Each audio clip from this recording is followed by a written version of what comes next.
तो white house में आज काफ़ी हलचल है। 18 अगस्त 2025 और अमेरिकी राष्ट्रपति ट्रंप और यूक्रेनी राष्ट्रपति ज़ेलेंस्की की एक बहुत ज़रूरी बैठक हो रही है। लेकिन दिलचस्प बात यह है कि ज़ेलेंस्की अकेले नहीं है, उनके साथ यूरोप के कई बड़े नेता भी हैं। हम लाइव मिंट के लाइव अपडेट्स को देख रहे हैं और कोशिश करेंगे कि इस पूरी बातचीत को समझें, ख़ास तौर पर ये देखते हुए कि पिछले हफ्ते ही अलास्का में ट्रंप और पुतिन मिले थे।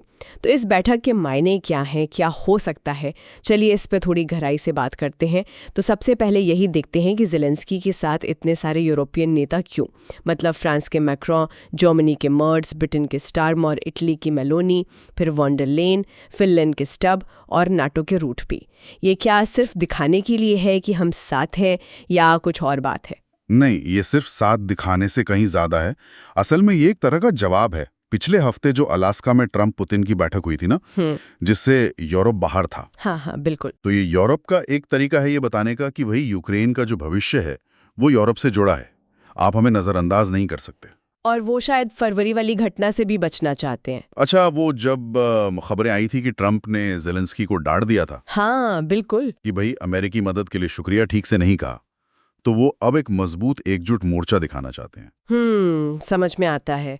और इस पूरी बातचीत के बिल्कुल केंद्र में यूक्रेन के लिए नेटो जैसी सुरक्षा गारंटी का मुद्दा लग रहा है। मतलब अगर रूस से कोई शांति समझौता होता भी है तो वो टिकेगा कैसे? शायद ये गारंटी यहीं काम आएंगी। सही कहा, यहीं पर एक गारंटी का सवाल आता है। और देखिए, अजीब बात यह है कि पुतिन तो हमेशा से यूक्रेन की नाटो सदस्यता के खिलाफ रहे हैं। हाँ।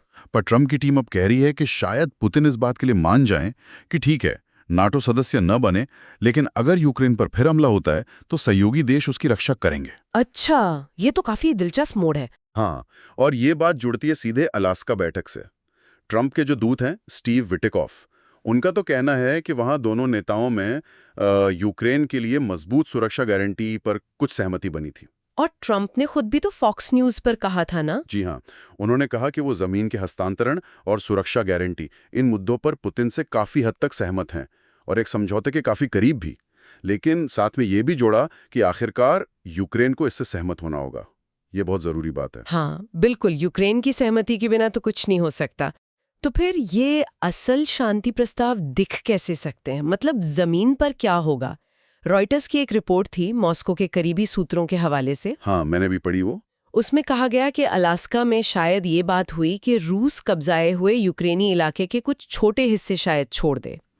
बदले में यूक्रेन अपने पूर्वी इलाके, मतलब डोनेट्स्क और लुहांस्क, उनके बड़े हिस्से छोड़ दे, जिन पर रूस अब तक पूरी तरह कब्जा कर भी नहीं पाया है। जी, और शायद इस सौदे में यह भी हो सकता है कि कीव पूर्वी डोनेट्स्क और लुहांस्क से पूरी तरह पीछे हट जाए और बदले में रूस दक्षिणी खेरसॉन और जापोरिज्जिया में जो फ्रंट लाइन है उसे फ्रीज करने का वादा करे। बाप रे। और हाँ, सूत्र ये भी कह रहे हैं कि रूस क्रीमिया पर अपनी संप्रभुता की औपचारिक मान्यता भी चाहेगा, जिससे उसमें 2014 में ले लिया था। लेकिन यहीं पर तो एक बहुत बड़ी मुश्किल दिख रही है। कौन सी? रिपोर्ट्स कह रहे हैं कि पुतिन का जो कथित प्रस्ताव है उसमें युद्ध विराम तब तक नहीं होगा जब तक पूरा समझौता ना हो जाए। अच्छा। ये तो राष्ट्रपति ज़ेलेंस्की की जो मुख्य मांग है उसके एकदम उलट है, खासकर जब यूक्रेन रोज रूसी ड्रोन और मिसाइल हमले झेल रहा है। हाँ, ये तो बहुत बड़ी अड़चन है। युद्ध विराम के बिना बातचीत कैसे आगे बढ़ेगी?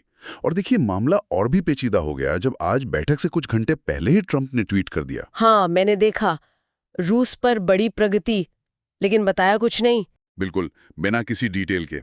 और विदेश मंत्री मार्को रूबियो का भी बयान आया कि युद्ध विराम तो हो सकता है, पर सबसे अच्छा रास्ता तो पूर्ण शांति समझौता ही है। और जोर इस बात पर है कि ये गारंटी बनेगी कैसे और लागू कैसे होंगी, कितनी मजबूत होंगी। तो मतलब कुल मिला के तस्वीर तो काफी उलझी हुई सी लग रही है। एक तरफ यूरोप अपनी एकता दिखा रहा है, दूसरी तरफ यूक्रेन के लिए सुरक्षा गारंटी की बात हो रही है, जिसमें जमीन छोड़ने जैसे बहुत मुश्किल फैसले हो सकते हैं। और सबसे बड़ी बात, युद्ध विराम पर ही सहमति नहीं बन पा रही। हाँ, ये साफ है कि अलास्का में शायद कुछ शुरुआती बातचीत हुई हो, लेकिन कोई भी आखिरी फैसला यूक्रेन के मर्जी के बिना नहीं हो सकता। और जो रूसी शर्तें सामने आ रही हैं, जैसी कि रिपोर्टों में, उन्हें कीव के लिए मानना तो बेहद बेहद मुश्किल होगा। ट्रंप के बड़ी प्रगति वाले बयान ने उम्मीदें जरूर जगाई हैं, लेकिन असल में क्या पकेगा ये तो बैठक के बाद ही पता चलेगा। सही कहा। और आखिर में एक सवाल सोचने के लिए छोड़ जाते हैं सबके लिए। अगर मान लीजिए यूक्रेन को औपचारिक नाटो सदस्यता नहीं मिलती, पर ये नेटो जैसी सुरक्षा गारंटी मिल जाती, हाँ, तो ये जमीन पर कितनी मजबूत साबित होंगी? असल में इन्हें लागू कैसे किया जाएगा? ये एक ऐसा सवाल है जिस पर शायद हमें आगे भी नजर रखनी हो। अगर आपको वीडियो पसंद आया तो कृपया सब्सक्राइब करें, शेयर करें, लाइक करें और कमेंट करें।